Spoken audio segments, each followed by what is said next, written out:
नमस्कार दोस्तों। आज की इस वीडियो में हम बात करने वाले हैं जो भी आने वाले एग्जाम्स हैं जैसे कि ग्रामस्यू, पटवारी, कैनल पटवारी, उन सभी का जो रीजनिंग और मैथ है वो हमें कहाँ से क्या कवर करना है।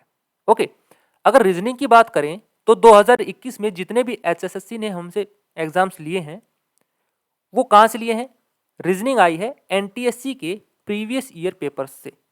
ओके, तो बहुत ही इंपॉर्टेंट है। 2021 में जितने भी पेपर्स हुए हैं उन सभी का मैं आप लोगों को यहाँ पर सॉल्यूशन देने वाला हूँ, रीजनिंग और मैथ का। वो तो हमें करना ही करना है। उसके अलावा जो भी इंपॉर्टेंट टॉपिक्स हैं जो आने की संभावना है वो भी हम यहाँ पर कवर कर लेंगे। ठीक है, तो एक सीरीज आप समझ लो कि हमने स्टार्ट कर दी है आज से। उसका पहला पार्ट आज है। ठीक है, तो टाइम वेस्ट नहीं करते हैं, स्टार्ट कर लेते हैं। पहला क्वेश्चन देखो, यदि हेल्प का कोड 5 है तो बेल का कोड क्या होगा।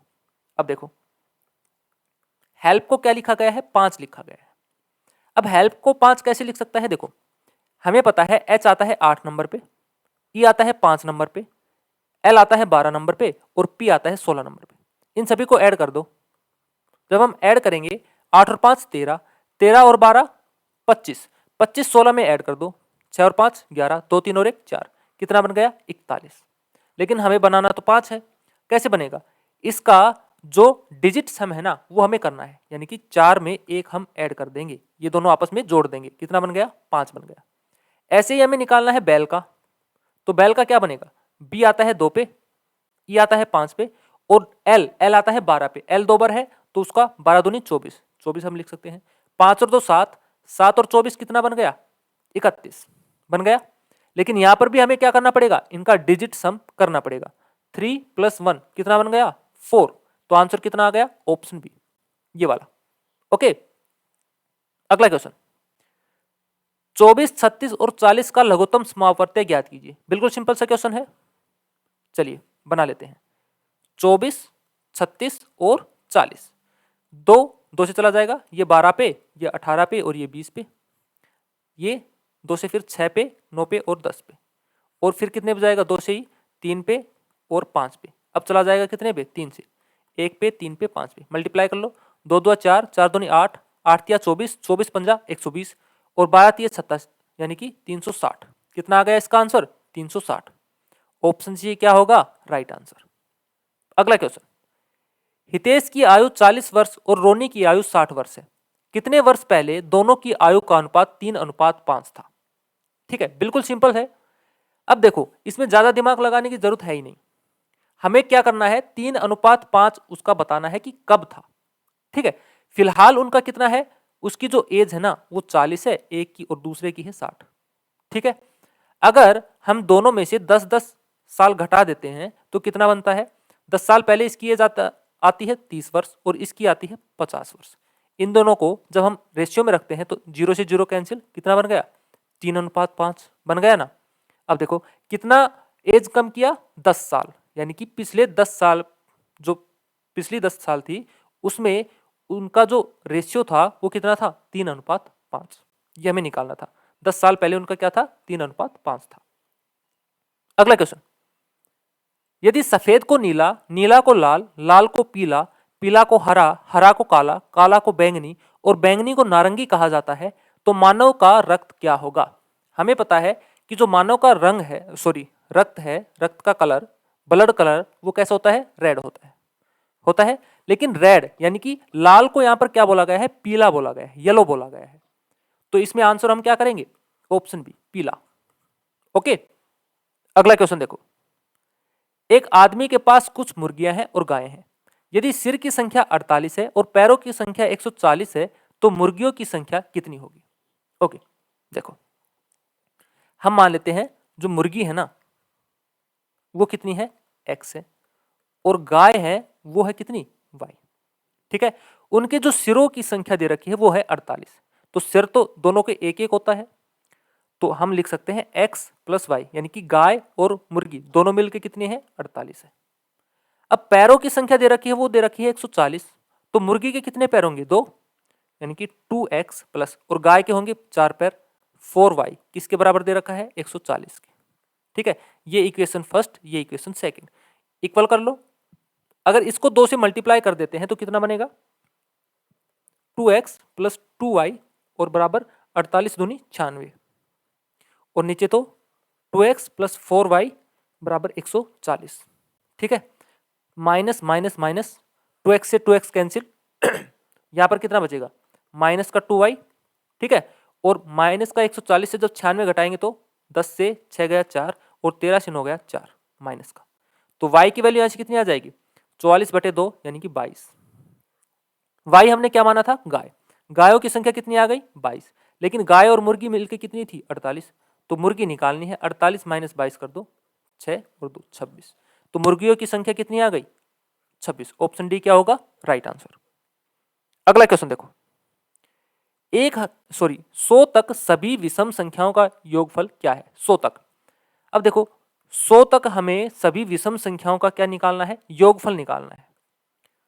अब इसमें सम भी है और विषम भी है, सम कितनी है 50 तो विषम कितनी होगी 50, और विषम संख्याओं का सम निकालने का डायरेक्ट फॉर्मूला होता है क्या n स्क्वायर, n कितना है हमारे पास 50, 50 का स्क्वायर कर दो बस, कितना आ गया 2500। आंसर क्या आ जाएगा ऑप्शन बी। ठीक है, अगला क्वेश्चन, एक विद्यार्थी से किसी संख्या का 5/16 ज्ञात करने को कहा गया, गलती से उसने उस संख्या का 5/6 ज्ञात कर लिया, उसका उत्तर सही उत्तर से 250 अधिक था, दी गई संख्या ज्ञात कीजिए। ओके, मान लेते हैं कोई संख्या थी x, उसको मल्टीप्लाई करना था किससे 5/16 से, लेकिन उसने कर किससे दिया उसने कर दिया 5/6 से। उससे के बाद जो सही उत्तर से उसका डिफरेंस आया वो कितना आ गया 250 250। ठीक है, यानी कि अगर हम इन दोनों को घटा दें तो किसके बराबर दे रखा है 250 के, तो x into 5/6 minus x into 5/16 ये हमें दे रखा है किसके बराबर 250 के बराबर। अब देखो ऊपर भी 5x है इस साइड भी 5x है, 5x कॉमन ले लो, अंदर क्या बचेगा 1/6 माइनस का 1/16 किसके बराबर है 250 के। ठीक है, 5 से काट दो कितने पे 50 पे चला गया। इसको हम क्या लिख सकते हैं, देखो यहां से क्रॉस मल्टीप्लाई जब करेंगे तो लिख सकते हैं 16 minus 6 divide by 16 Guna 6, LCM लिया है सिर्फ और कुछ नहीं किया। ठीक है, यहाँ पर x तो बाहर है ही और बराबर किसके दे रखा है 50 की, 16 से जब 6 जाएगा तो 10 बच जाएगा, 10/16 गुना 6 बराबर ये x साथ में है 50, 1 0 से 1 0 कैंसिल और x की वैल्यू कितनी आ जाएगी 16 गुना 6 गुना 5, ये हमारा आंसर आ गया। इनको मल्टीप्लाई कर लो, देखो 16 छकी 96, 96 गुना 5 कितना आ जाएगा 480, यानी कि वो संख्या कौन सी थी 480। ओके, ऑप्शन बी क्या होगा राइट आंसर। अगला क्वेश्चन, किसी आयत की लंबाई में 10% की वृद्धि करने पर चौड़ाई में कितनी कमी करनी होगी जिससे क्षेत्रफल में कोई परिवर्तन न आए। ठीक है, कितनी वृद्धि की गई है 10%। मान लेते हैं आयत की जो लंबाई थी वो 10 थी, अब इसमें 10% की ही वृद्धि की गई तो कितनी बन गई नई जो लंबाई है वो बन गई 11। ठीक है, 10% की वृद्धि करने पर कितनी बन गई 11, लेकिन अब इसमें कुछ कमी करनी पड़ेगी चौड़ाई में तभी तो क्षेत्रफल समान रहेगा। अब यहाँ पर बढ़ोतरी कितनी हुई है 1 की। ठीक है, और जो नया यहाँ पर लंबाई आई है उसको हम डिवाइड कर देंगे तभी तो उसमें कमी आएगी। ठीक है, यानी कि 100/11 ये क्या आ गया, हमें चौड़ाई में इतनी प्रतिशत की कमी लानी पड़ेगी। ओके, अब 100/11 इसका मतलब क्या होता है, इसका होता है 9 सही 1/11। ऑप्शन सी क्या होगा इसका राइट आंसर। ठीक है, अगला क्वेश्चन, यहां पर हमें एक ओपन डाइस दिया गया है, एक डाइस को खोल के यहां पर रखा गया है और बताना है कि इससे कौन सा डाइस नहीं बन पाएगा। ठीक है, 4 ऑप्शन है, चलिए ट्राई कर लेते हैं। इसका एक हमें पता है लॉजिक क्या, कि इस वाले के ये वाला अपोजिट होता है, इस वाले से ये वाला अपोजिट होता है और ये दोनों आपस में अपोजिट होते हैं ना। अब जो अपोजिट है वो साथ में तो नहीं आ सकते, हमें सिर्फ यही चेक करना है कोई अपोजिट है और वो साथ में होगा तो वो वाला नहीं बनेगा। ऑप्शन ए चेक करो, देखो स्टार कहां पर है, स्टार है यहां पर, ये वाला कहां पर है, ये वाला है यहां पर, और ये जो सर्कल है वो है यहां पर। क्या कोई आपस में अपोजिट है, नहीं है, यानी कि ये वाला बन सकता है, लेकिन हमें तो बताना है कि कौन सा नहीं बन पाएगा। ठीक है, अब आ जाओ ऑप्शन बी के पास, ये वाला देखो ये वाला है यहां पर, ये वाला कहां पर है, ये वाला है यहां पर। अब ये दोनों क्या है आपस में अपोजिट है, यानी कि जो अपोजिट है वो पास पास नहीं हो सकते, लेकिन ये दोनों पास पास दे रखे हैं ऑप्शन बी इसमें नहीं बनेगा। ठीक है, तो ऑप्शन बी क्या होगा इसका राइट आंसर। ओके, कौन सा नहीं बनेगा? ऑप्शन बी इससे नहीं बनेगा। अगला क्वेश्चन, 24, 60, 120 और 210, यहां पर बताना है कि अगली जो टर्म है वो क्या आएगी। डिफरेंस ले लो सबसे पहले। 24 से जब 36 घटाएं, सॉरी 60 घटाएंगे कितना बचेगा? 36, और इसका 60, इससे 90, ऐसे ही बनेगा। इनका फिर से ले लो। 60 से जब 36 घटाएंगे तो कितना बचेगा? 24, इसका डिफरेंस कितना है? 30। यहां पर है 24, यहां पर है 30, तो अगला कौन सा जाएगा? 36। तो 90 में जब 36 जोड़ेंगे तो कितना जाएगा? यहाँ पर 6, 9 और 3 12, 126, और 126 को 210 में फिर से जोड़ दो, कितना? 6, 3, 3, 336। तो आंसर कितना आ गया? ऑप्शन ए 336 इसका क्या होगा? Right answer. ठीक है, यानी कि यहाँ पर डबल डिफरेंस यहाँ पर लिया गया है, यहाँ पर भी डिफरेंस लिया गया है, उसके बाद फिर से डिफरेंस लिया गया है। डबल डिफरेंस यहाँ पर हम लेंगे तो हम आसानी से यहाँ पर पता लगा पाएंगे कि आंसर क्या आएगा। अगला क्वेश्चन देखो, एक परिवार में पिता ने केक का 1/4 हिस्सा लिया जो कि अन्य प्रत्येक सदस्य द्वारा लिए गए हिस्से का 3 गुना था। परिवार के कुल सदस्यों की संख्या कितनी थी? अब परिवार के कुल सदस्य यहां पर हमें बताना है कि कितने हैं। ठीक है, 1/4 जो हिस्सा था केक का वो किसने ले लिया? पिता ने। तो बाकी का बचा 3/4 हिस्सा, वो कौन लेंगे? वो लेंगे जो बचे हुए सदस्य हैं वो। अब हम मान लेते हैं ऐसा नंबर मान लो केक का जिससे हम इसको आसानी से निकाल पाए। ठीक है, हम मान लेते हैं जो केक है ना उसमें कितने हिस्से थे? टोटल 12 हिस्से थे। हमने क्या मान लिया? केक में टोटल हिस्से थे 12। अब 12 का 3/4, 3/4 तो कौन लेगा? जो बचे हुए हैं। और 1/4 हिस्सा कौन ले लेता है? पिता ले लेता है। तो 1/4 यानी कि 3 तो किसने ले लिए? पिता ने। 3 हिस्से किसने ले लिए? पिता ने। बचे कितने? 9। 9 हिस्से किसने ले लिए? बेटे ने। ठीक है, अब देखो बचे हुए किसने लिए? बेटे ने। तो यहां पर बेटे कितने बने? 9 और 1 पिता। टोटल कितने हो गए? यहां पर 10 हो गए। ठीक है, सभी को एक एक मिल गया ना। जो 9 है बाकी के सभी को एक एक हिस्सा मिल गया, और 1 का 3 गुना किसको मिल गया? पिता को मिल गया। तो यानी कि ये सही है बिल्कुल।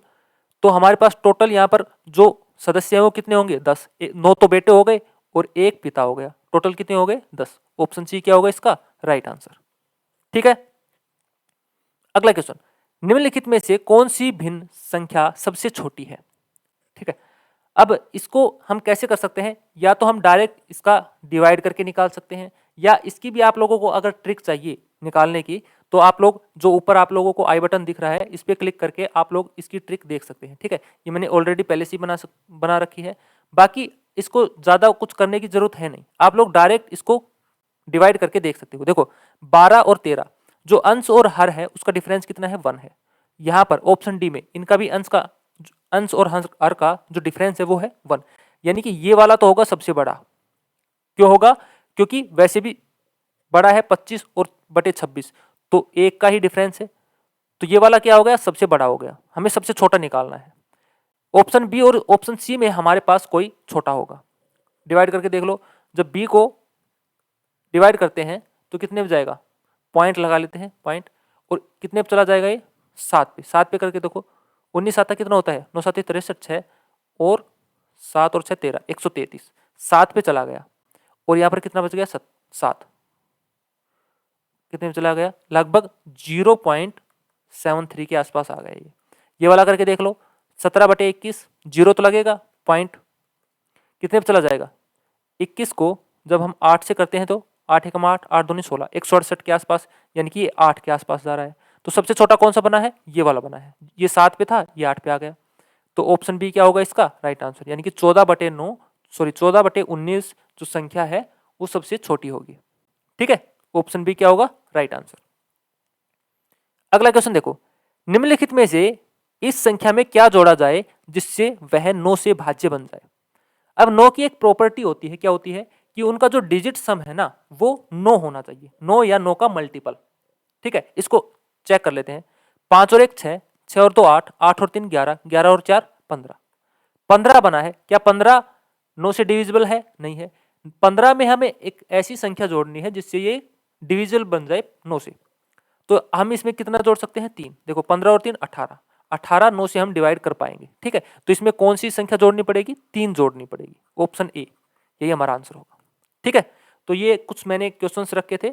अगर आप लोग इसको पसंद करते हैं या आप चाहते हैं कि इसके ऊपर और वीडियोस बनाऊं, तो आप लोग लाइक, कमेंट और शेयर जरूर करें। ठीक है, और कमेंट करके बताना है कि आगे क्या करना है। ठीक है, कोई भी डाउट है आप कमेंट करके बता सकते हैं। तो आज के लिए इतना ही, थैंक यू।